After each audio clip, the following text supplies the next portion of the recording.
افسانے کا نام آدھے گھنٹے کا خدا۔ مصنف کرشن چندر۔ دو آدمی اس کا پیچھا کر رہے تھے۔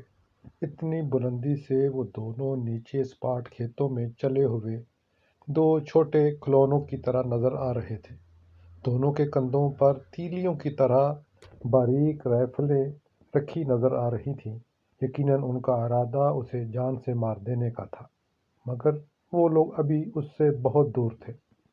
نگاہ کی سیدھ سے اس نے نیچے کی طرف دیکھتے ہوئے دل ہی دل میں اندازہ کیا، جہاں پر میں ہوں وہاں تک ان دونوں کو پہنچنے میں 4 گھنٹے لگیں گے۔ تب تک اس نے امید کی نگاہ سے گھوم کر اپنے اوپر پہاڑ کی چوٹی کو دیکھا۔ سارتو پہاڑ کی 12,000 فٹ اونچی چوٹی اس سے صرف 1 گھنٹے کی مسافت پر تھی۔ ایک دفعہ وہ چوٹی پر پہنچ جائے پھر دونوں کے ہاتھ نہ آ سکے گا۔ ساردو پہاڑ کی دوسری طرف گڈیالی کا گھنا جنگل تھا، جو اس کا دیکھا بالا تھا، جس کے چپے چپے سے وہ اتنی ہی آگاہی رکھتا تھا جتنا اس جنگل کا کوئی جنگلی جانور رکھ سکتا ہے۔ اس جنگل کے خفیہ راستے، جانوروں کے بچ، پانی پینے کے مقام سب اسے معلوم تھے۔ اگر ایک دفعہ وہ ساردو پہاڑ کی چوٹی پر پہنچ گیا تو پھر اپنا پیچھا کرنے والوں کے ہاتھ نہ آ سکے گا۔ وہ چوٹی پر پہنچ جائے گا تو دوسری طرف سرسبز ڈھلوانوں پر گڈیالی جنگل دکھائی دے گا، اور جنگل سے گرے ہوئے پل کے اس پار اس کا اپنا دیس تھا۔ ایک بار وہ چوٹی پر پہنچ جائے پھر اسے ڈھلوان کے گھنے جنگل کو طے کرنے میں دیر نہیں لگے گی۔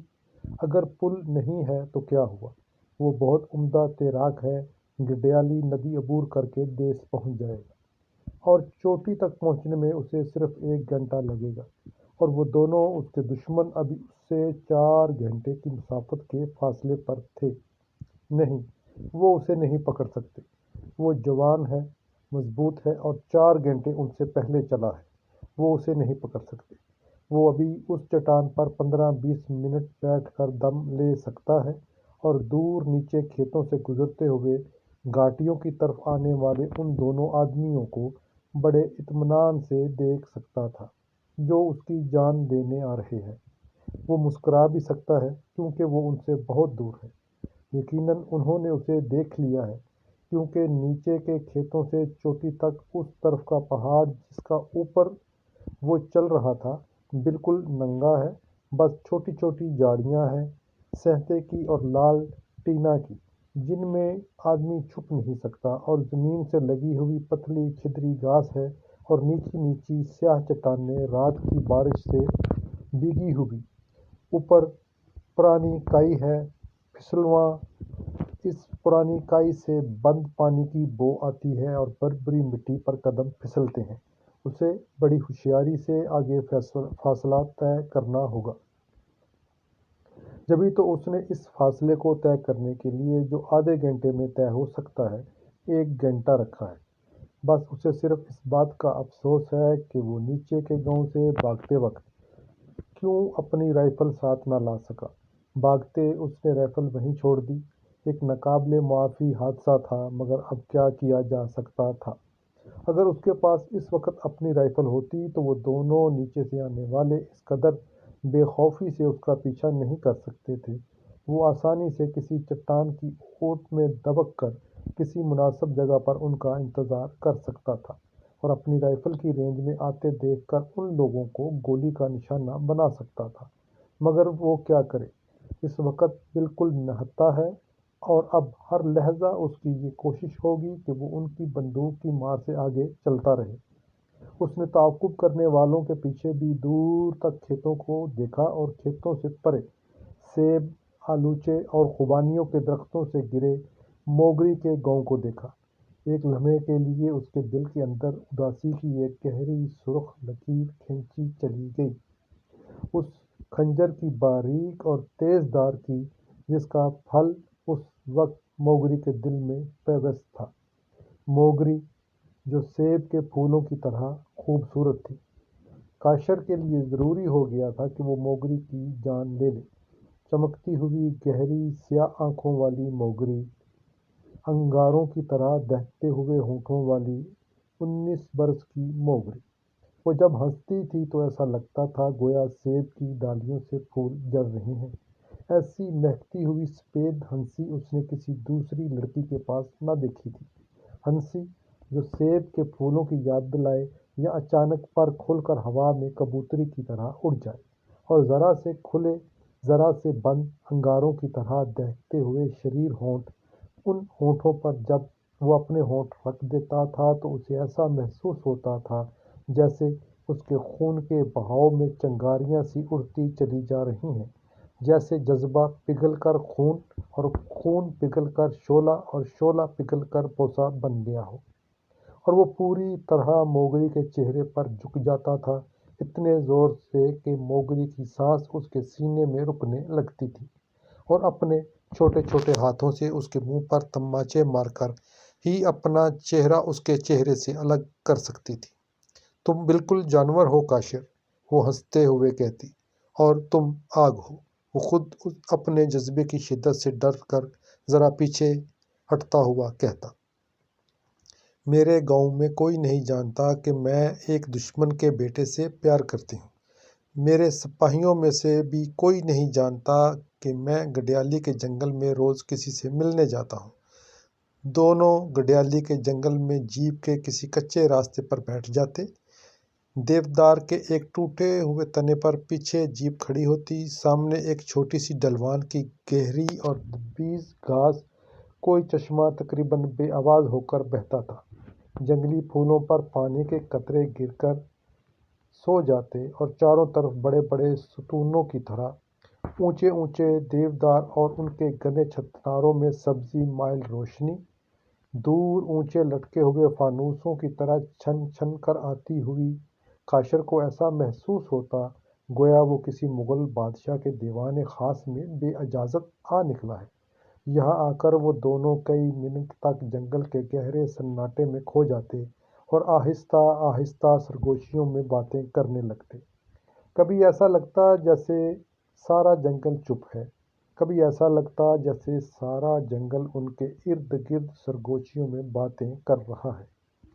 موگری علاقہ غیر کے گاؤں سے ایک ٹوکری میں پھل اٹھائے ہوئے گڈیالی کے پل تک آتی تھی جو کاشر اور اس کے سپاہیوں کی عملداری میں تھا۔ سیب، ناشپاتی، کیلے، آلوچے، بہی، کیم، اودے انگوروں کے گچھے یا صرف اخروٹ اور مکئی کے بھٹے اور چھوٹی چھوٹی خوش رنگ خوبانیاں جنہیں دیکھ کر سنہری اشرفیوں کا دوکہ ہوتا تھا۔ اور موگری اتنی خوبصورت تھی کہ پل کی حفاظت کرنے والے سپاہی چند منٹوں میں اس کی ٹوکری خالی کر دیتے تھے۔ سب سے آخر میں کاشر آتا تھا، اور جب کاشر موگری کے نزدیک آتا تھا تو سب سپاہی ہٹ جاتے تھے کیونکہ وہ جانتے تھے۔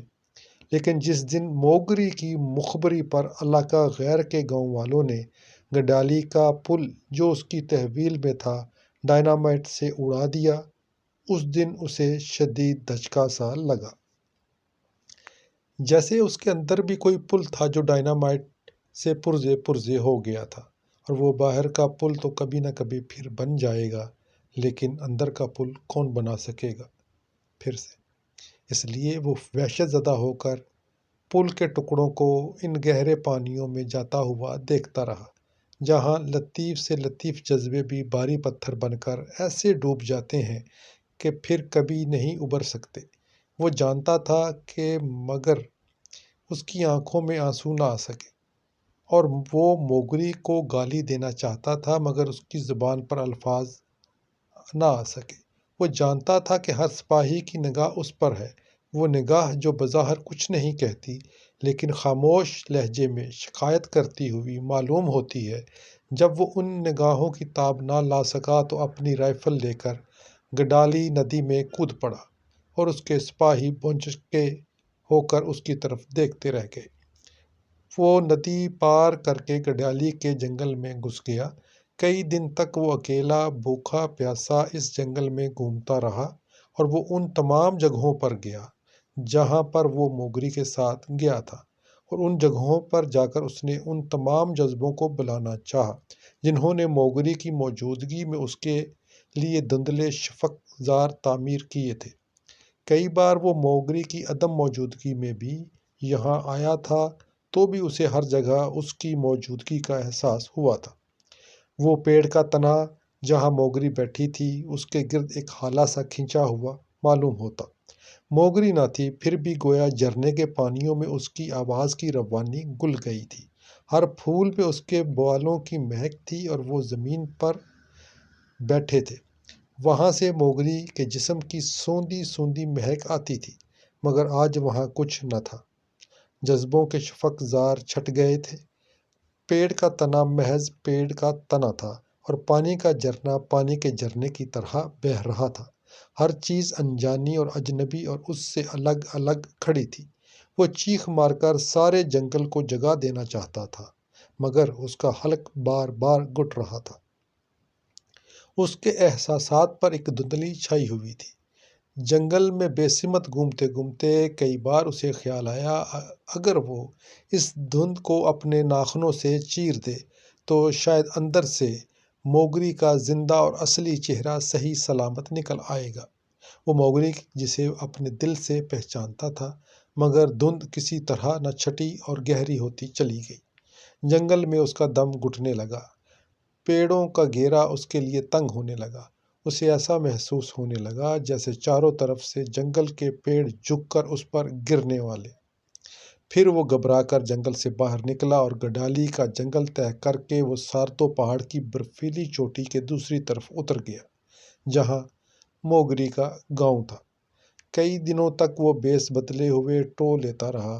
کسی کو اس پر شبہ نہ ہوا کیونکہ اس کی شکل و صورت ایسی تھی جیسے اس علاقے کے لوگوں کی ہوتی ہے۔ اس کے کپڑے پھٹے ہوئے تھے اور وہ ان کی زبان بخوبی بول سکتا تھا، اس لیے کسی کو اس پر شبہ نہ ہوا، اور وہ ایک دن موقع دیکھ کر آدھی رات کو موگری کے گھر کے اس کمرے میں گھس گیا جہاں موگری سو رہی تھی۔ موگری کمرے میں اکیلی سو رہی تھی۔ اس نے آہٹ کیے بغیر کنڈی اندر سے چڑھا دی، رائفل کندھے سے اتار کر ایک کونے میں رکھ دی اور آہستہ آہستہ دبک دبک کر وہ موگری کے بستر کے قریب چلا گیا۔ قریب جا کر اس نے اپنا خنجر نکال لیا۔ وہ خنجر ہاتھ میں لیے دیر تک کھڑا رہا اور موگری کے سانسوں کی پرسکون آواز سنتا رہا۔ چاروں طرف گپ اندھیرا تھا۔ وہ موگری کے چہرے کو نہیں دیکھ سکتا تھا۔ اس کے دل میں شدید خواہش پیدا ہوئی کہ وہ ایک بار ماچس جلا کر موگری کا چہرہ دیکھ لے، مگر بڑی جان کاوش سے اس نے ایک اذیت ناک خواہش کو اپنے دل میں روک دیا۔ دیر تک وہ خنجر لیے یوں ہی کھڑا رہا اور موگری کے سانسوں کے اس بے آواز جھرنے کو سنتا رہا جو اس کی دل کی طرف بہہ رہا تھا۔ وہ ہولے ہولے موگری کے چہرے پر جھک گیا، جب ایک الوداعی بوسہ اور پھر خنجر، مگر جھکتے جھکتے اس کے سانس کی رفتار تیز ہوتی گئی۔ اس کے دماغ میں سنسناتی ہوئی گونجیں سی چاروں طرف پھیلنے لگی اور اس نے اپنے جلتے ہوئے ہونٹ، کانپتے ہوئے ہونٹ موگری کے ہونٹوں پر رکھ دیے۔ موگری کے جسم میں ارتعاش سا پیدا ہوا۔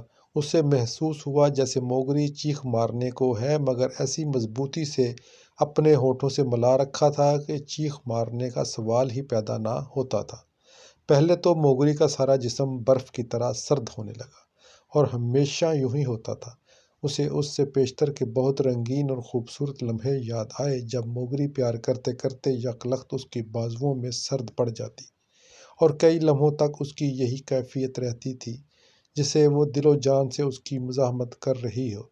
پھر ہولے ہولے اس کے بوسوں کی آنچ سے اس کا سارا جسم گرم ہونے لگتا، ہولے ہولے گویا برف پگھلنے لگتی اور بدن میں انگڑائیاں اور پھر پھریریاں جاگنے لگتی اور گرم گرم سانس آنچ کی طرح پگھلنے لگتا اور وہ بے اختیار ہو کر کاشر سے لپٹ جاتی اور اپنے بازو اس کی گردن میں حمائل کر دیتی۔ موگری کے دل کے اندر غالباً محبت اور نفرت کا حران بدلتا ہوا میزانیہ سا چلتا رہتا تھا۔ اپنا دشمن سمجھ کر وہ اس سے نفرت کرتی تھی، اپنا محبوب سمجھ کر اس محبت کرتی تھی اور کبھی کسی نتیجے پر نہیں پہنچ سکی تھی۔ اس وقت بھی یہی ہوا۔ موگری کا سرد پڑا ہوا، خوفزدہ اور اپنے آپ میں اکیلا جسم دھیرے دھیرے لو دینے لگا، جیسے انگ سے روشنی پھوٹ نکلے، ایسی روشنی جسے آنکھیں نہیں دیکھ سکتی، صرف ہاتھ محسوس کر سکتے ہیں۔ موگری نے یقیناً اس بوسے کو پہچان لیا تھا۔ خوبصورت اور پرخطر زندگی بسر کرنے والی عورت کی زندگی میں بہت سے بوسے آتے ہیں، دیمک کی طرح چاٹ جانے والے بوسے، جونک کی طرح چمٹ جانے والے بوسے، روکھے سوکھے پاپڑ نما بوسے، ایسے لجیلے اور گندے بوسے گویا ہونٹوں پر کیڑے چل رہے ہوں، شرمائے ہوئے سہمے بوسے اور خوفزدہ کمزور اور بیمار بوسے اور صحت مند شریر بوسے۔ موگری ایسی خوبصورت عورتوں کو ہر قسم کے بوسوں سے واسطہ پڑتا ہے، مگر وہ یہ بھی جانتی ہیں کہ کون سا بوسہ ایسا ہوتا ہے جو دل پر دستک دیتا ہے۔ صرف اسی دستک کے جواب میں وہ بوسے کے جواب میں بوسہ دیتی ہے، ورنہ صرف ہونٹ پیش کرتی ہیں۔ مگر اس بار موگری صرف چند لمحوں کے لیے برف کی طرح ٹھٹھرتی رہی، پھر اس نے اپنے اوپر جھکے ہوئے ہونٹوں کے لمس کو پہچان لیا، اور پہچان کر بھی گویا وہ چند لمحوں کے لیے وحشت زدہ اور ٹھٹری سی رہی، مگر ہولے ہولے اس کی مغایرت دور ہوتی گئی، اور آدھی رات کے نیم گرم اندھیرے میں کسی غیر متوقع خوشی سے اس کی ساری روح کانپ اٹھی، اور وہ خود کاشر کی باہوں میں آ گئی، اور اس طرح آئی جیسے اب تک نہ آئی تھی۔ کاشر نے محسوس کیا جیسے آسمان زمین پر اتر آیا ہو، اور زمین لمبے لمبے سانس لے کر ہانپنے لگی۔ ایک شعلہ سا تھا جو برف کی پہنائی میں ڈوب رہا تھا، برف کی ٹوٹتی ہوئی ٹکڑیاں، گلاب کی بکھری ہوئی پتیاں، سسک سسک کر سلگتا ہوا سنگیت۔ جسم کے حصار کو توڑنے کی کاوش میں افتاح و خیزاں، یکا یک حصار ٹوٹ گیا، مچھلیاں طوفان میں بہہ گئیں، بہت سارے چراغ ایک دم گل ہو گئے، پھر سارے احساس نیم غنودگی کی سبز جھیل میں کھو گئے۔ جب وہ جاگا تو اس گپ اندھیرا چھایا ہوا تھا، اور موگری اس کی باہوں میں بے خبر سو رہی تھی۔ جانے اس بے خبری میں کب کاشر نے خود اپنے ہاتھ کا خنجر اپنے پہلو میں رکھ لیا تھا۔ اس نے پہلو بدل کر آہستہ سے خنجر نکالا، آہستہ سے موگری نیند میں کسمسائی، جھکے ہوئے کاشر کو موگری کا ہاتھ اپنی پیٹھ پر محسوس ہوا، تھپکتا ہوا، نیند کی ترغیب دیتا ہوا، پیشتر اس کے کہ وہ پھر اپنے جذبات کے دھارے میں بہہ جائے۔ اس نے ایک ہی جھٹکے سے پورا خنجر ہتھی تک موگری کے دل میں اتار دیا۔ موگری چیخ بھی نہ سکی، ہولے ہولے اس کا کانپتا ہوا جسم ٹھنڈا ہوتا گیا، مگر کاشر نے موگری کو بہت دیر تک اپنے جسم سے الگ نہیں کیا۔ ہولے ہولے کاشر کے جسم نے موگری کے مرتے ہوئے جسم کے ہر ارتعاش کو اپنے اندر جذب کر لیا، اور جب موگری کا جسم بالکل ٹھنڈا ہو گیا، اس نے موگری کے جسم کو اپنے جسم سے الگ کر دیا۔ اس کے ٹھنڈے ہونٹوں کو پھر اس طرح بوسہ دیا جیسے وہ قبر کو بوسہ دے رہا ہو، پھر کنڈی کھول کر باہر آنگن میں آیا، اور تیز تیز قدموں سے چلتے ہوئے وہ آنگن کی دیوار پھلانگ کر ایک احمق کی طرح سرپٹ بھاگنے لگا، کیونکہ اب اس کے دماغ کی ہر رگ اور نس تانبے کے تاروں کی طرح جنجنا رہی تھی، اور جسم کے روئیں روئیں میں خطرے کی گھنٹیاں بج رہی تھیں۔ یہ اس کی خوش قسمتی تھی کہ سارا گاؤں نیند میں ڈوبا ہوا سو رہا تھا، کسی نے اس کے جسم میں بجتی ہوئی خطرے کی گھنٹیوں کی پرشور صدا کو نہیں سنا، اور وہ دور کھیتوں سے نکل کر ساردو پہاڑ کی چڑھائی چڑھنے لگا۔ صبح جب موگری کے بھائیوں نے موگری کی لاش دیکھی اور دیوار سے لگی ہوئی رائفل کو پہچانا تو اس کا تعاقب کیا، مگر اب تک اسے 4 گھنٹے کا سٹارٹ مل چکا تھا۔ اتنی دور سے وہ انہیں دیکھ سکتا تھا۔ موگری کے دونوں بھائی برابر قدم سے قدم ملائے تیز تیز چل رہے تھے۔ وہ موگری کے بھائیوں کو جانتا تھا، وہ دونوں بہادر، دلیر اور جفا کش تھے۔ اس کی طرح پرخطر زندگی کے عادی تھے، مستقل مزاج، غیور اور انتقام پسند تھے۔ وہ ان سے کسی رحم کی توقع نہ کر سکتا تھا، درخواست بھی نہ کر سکتا تھا۔ پہلی بات اس کے کردار کے خلاف ہوتی، دوسری اس کے اپنے مزاج کو ناپسند ہوتی۔ اگر رائفل اس کے ہاتھ میں ہوتی تو وہ ان کا مقابلہ کر سکتا تھا۔ وہ اتنا فاصلہ ضرور رکھے گا کہ کسی طرح ان کی رائفل کی زد میں نہ آ سکے، وہ دونوں بہت تیزی سے منجے ہوئے مشاک پہاڑی کھچروں کی طرح چل رہے تھے۔ وہ بھی برابر یکساں لے میں چھوٹے چھوٹے سانس لیتا ہوا ساردو کے اوپر چڑھ رہا تھا، مگر فاصلہ دھیرے دھیرے کم ہو رہا تھا، کیونکہ وہ دونوں کھیتوں میں تھے، سیدھے اور سپاٹ راستے پر، اور وہ پھسلواں چڑھائی پر جہاں کئی لگی چٹانیں تھیں اور بربری مٹی، اور کل رات کو جب وہ موگری کی آغوش میں تھا، کسی وقت ساردو پہاڑ کی اونچائی پر بارش ہو چکی تھی اور سارا پہاڑ گیلا تھا، اور بربری مٹی میں دنسی ہوئی چٹانیں اپنی جگہ سے ہلتی ہوئی معلوم ہوتی تھیں۔ اسے ہر قدم نہایت احتیاط سے اور پھونک پھونک کر رکھنا پڑتا تھا، اور جگہ جگہ رک کر ایک لمحے کے لیے پیچھے مڑ کر بھی دیکھنا پڑتا تھا کہ وہ دونوں کہاں ہیں اور کتنے فاصلے پر ہیں۔ پہاڑ اس قدر ننگا تھا کہ دونوں فریق ایک دوسرے کو دیکھ سکتے تھے اور لمحہ بلمحہ اس تعاقب کا اندازہ کر سکتے تھے، بھاگنے والا بھی اور پیچھا کرنے والا بھی، دونوں اس تعاقب میں برابر ایک دوسرے پر نگاہ رکھنے پر مجبور تھے۔ دھیرے دھیرے صبح کے سفید سنہرے اور گلابی پردے آسمان سے سرکا دیے گئے اور سورج فلک کی نیلگوں کھڑکیوں سے جھانکنے لگا۔ دھیرے دھیرے اس کی روشنی تیز، سخت گیر اور بے رحم ہوتی گئی، اور کاشر کو احساس ہونے لگا گویا سورج بھی اس کا تعاقب کر رہا ہے۔ اس کی گردن، چہرے اور پیٹھ سے پسینہ پھوٹ نکلا۔ روشنی اسے اپنی پلکوں پر بیٹھی ہوئی محسوس ہونے لگی، اور کرنوں کے کوڑے متواتر اس کے جسم پر پڑنے لگے اور پیاس سے حلق میں کانٹے سے چبھنے لگے۔ تو بھی وہ چلتا رہا اور چلتا رہا، چلتا رہا، ساری دوپہر چلتا رہا، کبھی تیز، کبھی مدھم، کبھی مضبوط قدموں سے، کبھی تھکے بھاری قدموں سے، ایک لمحہ رکے بغیر چلتا رہا۔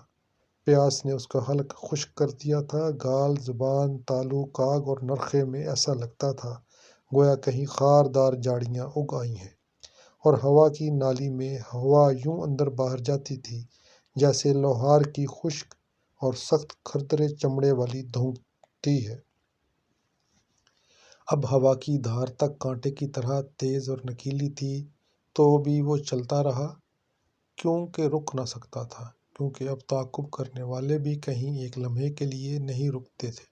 چلتے چلتے وہ ساردو پہاڑ کا 3/4 سے زیادہ فاصلہ طے کر گیا، اور جب اسے ساردو پہاڑ کی برفیلی چوٹی اونچے اونچے لمبی چٹانوں سے گھری ہوئی اپنے سر کے اوپر نظر آنے لگی، اور وہ سفید سفید بادل جو اس کے بالکل نزدیک منڈلا رہے تھے، اس کے کندھوں کو چھوتے ہوئے محسوس ہوئے، تو اس نے چند لمحوں کے لیے آرام کرنا برحق جانا، اور خطرے سے خالی بھی، اور وہ لڑکھڑاتا ہوا بالکل مجبور ہو کر چٹانوں میں دبے ہوئے ایک چھوٹے سے چشمے پر جھک گیا، اور جانوروں کی طرح ڈیک لگا کر پانی پینے لگا۔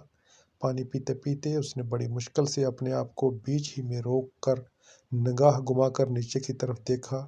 اس کے تعاقب کرنے والے پہاڑ کا آدھا سے زیادہ راستہ طے کر چکے تھے، پھر بھی وہ کافی عرصے کے لیے خطرے سے باہر تھا، اور اب چوٹی 2000 فٹ کے فاصلے پر گویا اس کے سر کے اوپر اطمینان کا سایہ کیے ہوئے کھڑی تھی، ایک جست، اور پھر وہ خطرے سے باہر تھا۔ ایک دفعہ وہ چوٹی پر پہنچ جائے، پھر گڈالی کے جنگل میں اسے کوئی نہیں پکڑ سکے گا۔ یہ خیال آتے ہی اس نے اطمینان کا سانس لیا اور اپنا چہرہ سارے کا سارا چشمے کے پانی میں ڈبو دیا۔ پانی پی کر اس کا تنا ہوا گرم جسم ایک دم گویا سیراب ہو گیا، ڈھیلا پڑ گیا۔ اس نے اپنی آنکھیں بڑے اطمینان سے بند کر لیں۔ وہ وہیں چشمے کے کنارے اپنے بدن کو ڈھیلا چھوڑ کر ٹانگیں پسار کر پڑ گیا۔ اس نے اپنی آنکھیں بند کر لیں اور چند منٹ کے لیے سستانے کے لیے ایک نیم غنودگی کے عالم میں کھو گیا۔ ابھی تھوڑی دیر کے بعد، بس چند منٹ کے بعد، وہ تازہ دم ہو کر اٹھے گا اور پہاڑ کا آخری حصہ طے کر کے چوٹی پر ہوگا اور خطرے سے باہر پہنچ جائے گا۔ وہ یوں ہی چند منٹ کے لیے اسی غنودگی کے عالم میں سستاتا رہا۔ چند منٹ کے لیے اس کا جسم کو جو آرام ملا، تو اس کے دل سے وقت کا احساس زائل ہو گیا۔ آرام کا ایک گنگناتا، تھپکنے والا نشہ تھا جو اس کے جسم و جاں میں اتر جا رہا تھا۔ اسی عالم میں اس نے پہلے 2-1 منٹ میں چوٹی کی بربری مٹی سے پھسل کر گرنے والی چٹانوں کی ایولانش کی آواز نہیں سنی، پھر جب یکا یک بڑھتی ہوئی گڑگڑاہٹ کی وہ آواز اس کے کانوں میں آنے لگی تو وہ چونک کر اٹھ بیٹھا۔ پھر وہ خوف اور دہشت کی ایک چیخ مار کر چشمے سے ہٹا اور چوٹی سے گرنے والے ہزاروں ٹن مٹی اور چٹانوں کے خوفناک تیزی سے نیچے کو بھاگتے ہوئے ملبے سے اپنی جان بچانے کے لیے ایک طرف کو بھاگا۔ بھاگتے بھاگتے بھی اپنے آپ کو اس خوفناک ایولانچ کی زد سے نہ بچا سکا۔ ہزاروں توپوں کی گڑگڑاہٹ کے ساتھ ایک طوفان خیز زلزلہ سا گویا اس کے سر کے قریب سے گزرا اور وہ زمین پر بچھ گیا۔ اسے اپنے حلق اور نتنوں میں اور سانس کی نالی میں مٹی کے ذرے گھستے ہوئے محسوس ہوئے اور ایک خوفناک کڑک سے ساری زمین کانپتی ہوئی محسوس ہوئی۔ پھر کوئی انتہائی سخت سی چیز اس کی ٹانگوں سے ٹکرائی، جیسے کسی نے بڑے زور سے کوئی آہنی ہتھوڑا اس کے دڑ پر گرایا اور وہ بے ہوش ہو گیا۔ جب وہ ہوش میں آیا تو چند لمحوں تک اسے یہ احساس رہا جیسے وہ مر چکا ہے اور کسی گہری قبر میں دفن ہے۔ اس کے چاروں طرف دائیں بائیں اور اوپر نیچے مٹی، کنکر، روڑے اور چھوٹی چھوٹی چٹانیں بکھری پڑی تھیں اور وہ ان میں اوندا لیٹے تھا۔ پھر اس نے آنکھیں کھول کر دیکھنے کی کوشش کی تو اسے اپنے دونوں ہاتھ نظر آئے جو مٹی میں دنسے ہوئے تھے۔ اس نے پہلے تو بڑی حیرت سے اپنے ہاتھوں کو دیکھا، پھر آہستہ سے انہیں ہلایا۔ جب وہ ہلنے لگے تو اس کا اچنبھا دور ہوتا گیا۔ اسے یقین آ گیا کہ وہ زندہ ہے۔ اس نے بڑی کوشش سے لیٹے لیٹے پہلے اپنے دائیں ہاتھ کو مٹی اور کنکر سے آزاد کیا، پھر دوسرے ہاتھ کو، پھر مٹی کھود کر اس نے اپنا دھڑ کو آزاد کرایا، پھر اپنی بائیں ٹانگ کو آزاد کرنے کے بعد پھر جب وہ کسمسا کر کروٹ لینے کے انداز میں دائیں ٹانگ کو آزاد کرنے کے لیے زور لگانے لگا جو ایک بڑی چٹان کے نیچے دبی ہوئی تھی، تو شاید درد اور اذیت کی ایک زور کی چیخ اس کے حلق سے نکل گئی اور وہ اپنی کوشش میں ناکام ہو کر وہیں پر پڑے پڑے ہانپنے لگا جہاں وہ لیٹا تھا، اور جس زاویے سے وہ لیٹا تھا وہاں سے اسے اپنے پہاڑ کے نچلے حصے کا منظر بخوبی دکھائی دیتا تھا۔ وہ دیکھ سکتا تھا کہ ایولانچ کا بھاری ملبہ اس کے جسم سے بس چند فٹ کے فاصلے سے ہو کر گزرا ہے۔ چند لمحوں کی دیر ہو جاتی تو اس کے جسم کے ٹکڑے ٹکڑے اڑ جاتے، یا چند لمحے قبل اگر وہ خبردار ہو جاتا تو اس ایولانچ سے وہ صاف بچ جاتا۔ اس نے دور تک پہنچنے والے ایولانچ کے راستے کو دیکھا۔ ایولانچ جہاں جہاں سے گزری تھی جھاڑیوں کو اڑاتی ہوئی، ٹیلوں کو مسمار کرتی، چٹانوں کو بہاتی، ایک گہری کھائی بناتی ہوئی گزر گئی تھی۔ ایک لمحے کے لیے اس کے دل میں یہ اطمینان بخش خیال آیا کہ وہ دونوں مر گئے ہوں گے۔ دوسرے لمحے اس نے دیکھا کہ نیچے ایک چٹان کی اوٹ سے دونوں بھائی صحیح سلامت نکل رہے ہیں، رائفلیں اٹھائے ہوئے اور بڑی احتیاط سے پگ دھرتے ہوئے اپنی آنکھوں پر بار بار ہاتھ رکھ کر اوپر کا راستہ دیکھتے ہوئے چلے آ رہے ہیں۔ اس کے چہرے پر ایک تلخ سی مسکراہٹ آ گئی۔ اپنے جسم و جان کا پورا زور لگا کر اس نے اپنی دائیں ٹانگ کو بھی اس بھاری چٹان سے آزاد کرا لیا۔ چٹان جو لڑکی تو دیر تک نیچے کو گڑگڑاتی ہوئی اتر گئی۔ اس کی آواز سے نیچے تعاقب کرنے والے چونکے اور انہوں نے اسے اٹھتے ہوئے دیکھ لیا، مگر ابھی وہ بہت نیچے تھے اور وہ ان کی رائفل کی زد سے باہر تھا۔ اپنے بائیں گھٹنے پر پورا زور دے کر وہ ہمت سے اٹھ کھڑا ہوا، مگر پہلا قدم لیتے ہی لڑکھڑا کر گر پڑا۔ اس کی دائیں ٹانگ کی ہڈی ٹوٹ چکی تھی، بالکل شکستہ ہو چکی تھی، اور اس کے دھڑ کے اندر خطرناک ٹیسیں اٹھ رہی تھیں اور اب وہ چل نہ سکتا تھا۔ تو بھی وہ کوشش کر کے پھر اٹھا اور اپنی دائیں ٹانگ کو اٹھاتے ہوئے ایک ہی ٹانگ سے راستے پر پھلانگ پھلانگ کر چلنے کی کوشش کرنے لگا۔ یقیناً نیچے تعاقب کرنے والوں نے اسے دیکھ لیا تھا۔ وہ دانت پیس پیس کر پھلانگ پھلانگ کر آگے بڑھتا رہا، مگر درد لمحہ بلمحہ بڑھ رہا تھا اور وہ بیچ بیچ میں مجبور ہو جاتا کہ کسی چٹان پر بیٹھ کر جانوروں کی طرح ہانپ لے۔ درد کی ٹیسیں بڑھ رہی تھیں، اس کا سارا جسم ایک کربناک اذیت سے کانپ رہا تھا۔ ایک فاصلہ کم ہو رہا تھا، وہ دونوں نزدیک آ رہے تھے، نزدیک ہوتے جا رہے تھے، اور وہ پھلانگتے پھلانگتے تقریباً دوڑنے لگا۔ بڑی نابرابر دوڑ تھی، مگر وہ کچھ کر نہیں سکتا تھا۔ اگر ایک لہجہ کے لیے بھی ٹوٹی ہوئی ٹانگ کو زمین پر رکھتا تو آگ اور تیزاب کی ملی جلی کیفیت سے دوچار ہوتا اور فوراً اپنی ٹوٹی ہوئی ٹانگ کو اوپر اٹھا لیتا۔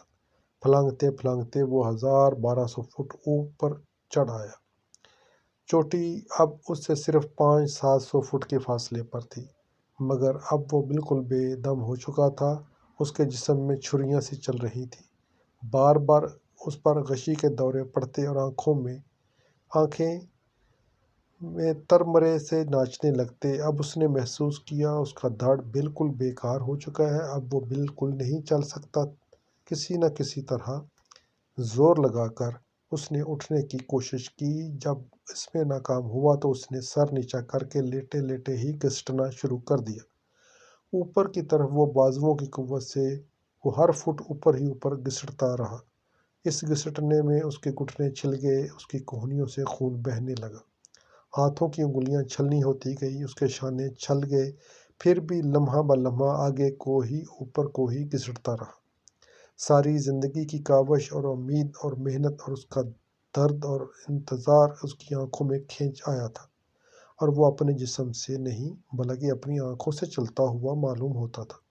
آخری 100 فٹ اب اس نے پیچھے کو دیکھنا چھوڑ دیا تھا۔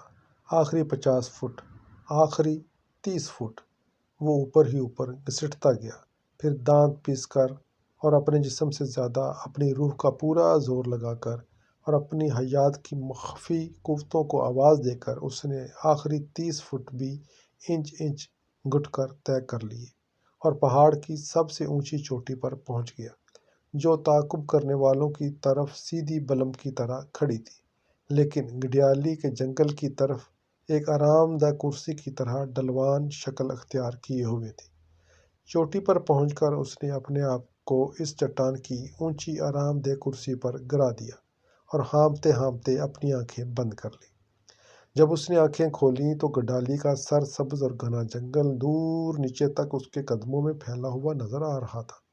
ندی کے پار اس کے اپنے دیس میں آفتاب غروب ہو رہا تھا، اور دور دور تک افق اس کے دیس کی گھاٹیاں اور وادیاں، دھان کے کھیت اور لہراتی ہوئی ندیاں اور ایک نارنجی غبار میں کھو گئی تھی، اور جہاں پر کبھی پل تھا وہاں پر دھنک کی محراب پھیلی ہوئی تھی۔ وہ دیر تک حیرت سے خوبصورت رنگوں کی اس نازک سی محراب کو دیکھتا رہا، جو اس کے دل کے سپنوں کی طرح حسین تھی، اور یکایک اسے احساس ہوا جیسے اس کے سفر کی آخری منزل آ گئی ہے۔ اب جس جگہ وہ پڑا ہے وہاں سے وہ ایک انچ ادھر ادھر حرکت نہیں کر سکتا۔ وہ چوٹی پر پہنچ گیا تھا اور اس کے جسم نے اسے آخری جواب دے دیا تھا۔ اس نے سر کی ہلکی سی جنبش سے ٹوٹے ہوئے پل کے کنارے اپنے وطن کے سپاہیوں کو سلام کیا، اور پھر آنکھ کے کنارے سے نیچے دوسری طرف پہاڑ پر چڑھنے والے موگری کے 2 بھائیوں کو آتے دیکھا۔ اب وہ ان کی رائفل کی زد میں تھا، مگر وہ اسے مار نہیں سکتے تھے کیونکہ اس کی پیٹھ پر ایک مضبوط دبیز چٹان تھی۔ انہیں اسے مارنے کے لیے چوٹی تک آنا ہوگا، اور چوٹی تک آنے میں انہیں ابھی آدھا گھنٹہ اور لگے گا۔ چند لمحوں میں وہ بہت دور اپنے بچپن کو لوٹ گیا، اور ان پہلے چند لمحوں میں اسے اپنے بچپن کے اپنے گاؤں کے پہاڑ یاد آ گئے، اونچے ٹیڑھے میڑھے راستے، موڑ پر کھڑے ہوئے اچانک اجنبیوں کی طرح نظر آ جانے والے دیودار، اور ندیاں شریر چرواہوں کی طرح گھاٹی پر دوڑتی ہوئی، اور دھوپ کا آنچل دھیرے دھیرے کسی وادی کے رخ پر سرکتا ہوا، اور خوشبو تاریک شاموں کی جن میں ننھے ننھے چراغ رات کے دھیمے سروں کی طرح جگمگاتے اور محبت کی سرگوشی کی طرح مہکتے ہیں۔ چند لمحوں کے لیے وہ بہت دور وہاں لوٹ گیا جو اس کی ابتدا تھی، پھر ابتدا سے پلٹا تو اگلے چند لمحوں میں اپنی پوری زندگی پھلانگ گیا، اور یکایک اسے محسوس ہوا کہ اب تک اس نے جتنی زندگی گزاری وہ دوسروں کے لیے تھی، موگری کی پہلی وفا کے لیے اور اس کی آخری بے وفائی کے لیے، اپنے ملک کی محبت کے لیے اور آخری انتقام کے لیے، اور آخری اس خندق کے لیے جو دلوں کو دلوں سے جدا کرتی ہے۔ قطرہ قطرہ کر کے جب اس نے اپنی زندگی کا سارا حساب چکا دیا تو اسے محسوس ہوا کہ اس کے پاس صرف یہی آدھا گھنٹہ بچا ہے جو مکمل طور پر اس کا اپنا تھا، مگر آدھا گھنٹہ تو بہت ہوتا ہے، وہ تو ایک طویل عرصہ ہوتا ہے، اس عرصہ میں وہ بہت کچھ کر سکتا ہے۔ وہ دونوں ہاتھ پھیلا کر آسمان سے گلے مل سکتا ہے، زمین پر کھلے ہوئے بسنتی پھولوں کو سونگھ سکتا ہے، ہوا میں اڑاتی ہوئی نازک بدن ابابیل اور زمین پر چلتی ہوئی کمواری ندی کو دیکھ سکتا ہے۔ اس آدھے گھنٹے میں وہ ایک پوری زندگی گزار سکتا ہے۔ آدھا گھنٹہ تو بہت ہوتا ہے۔ اور جب اس نے یوں محسوس کیا تو ایسا لگا جیسے وہ ابھی ابھی پیدا ہوا ہے۔ یکایک اس کے سارے جسم سے درد نکل گیا۔ اس نے اپنے آپ کو بالکل ایک نوزائیدہ بچے کی طرح ہلکا پھلکا محسوس کیا۔ یکایک اس کا جی چاہا کہ وہ باہیں پھیلا کر زور سے کہکا لگائے۔ ایسا خوش نصیب آدھا گھنٹہ کس کی زندگی میں آیا ہوگا؟ شروع سے آخر تک اس کا اپنا، اس کے آغاز سے انجام تک مکمل باخبر۔ اس آدھے گھنٹے میں وہ اپنی تقدیر پر پوری طرح قادر تھا۔ وہ اس آدھے گھنٹے کا خدا تھا۔ مسرت کی ایک لہر اس کے دل میں دوڑ گئی۔ اس نے بڑے اطمینان سے اپنی ٹانگیں پسار دیں، اپنے جسم کو بالکل ڈھیلا ڈالا چھوڑ دیا اور دونوں آنکھیں بند کر کے موگری کے بھائیوں کا انتظار کرنے لگا۔ ختم شد۔